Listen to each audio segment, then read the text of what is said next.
ఒక్క అతడికి ఉపయోగం, అతడికి ఒక అధికారం ప్రాప్తిస్తుంది కదా.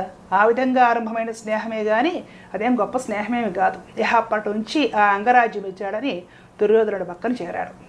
ఇహ అప్పటి నుంచి దుష్ట సలహాలు, ఈ దుర్యోధనుడు దుష్టుడు ఇతడికి లేని ఆ టైంకి కలగని ఐడియాలు మొత్తం ఇచ్చింది కర్ణుడు. అప్పుడు ఆ పిల్లల్ని భీమసేనుడికి విషం పెట్టి తాళ్ళు కట్టేసి నదిలో పడేసి చర్యకి కూడా పక్కనే కర్ణుడు ఉన్నాడు. ఆ తర్వాత వారణాసి పంపించేసేసి ఈ కుంతీదేవిని పాండవుల 5గురిని లెక్క ఇంట్లో పెట్టి తగలేయాలి అనే ఒక ప్లాన్లో కూడా కర్ణుడు ఉన్నాడు.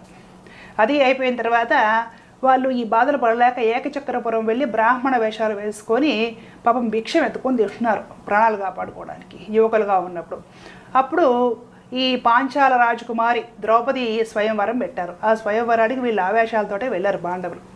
వీళ్ళని గుర్తుపట్టలేదు, కౌరవులు వచ్చారు, కర్ణుడు వచ్చారు. అక్కడ కర్ణుడు మత్స్యంత్రం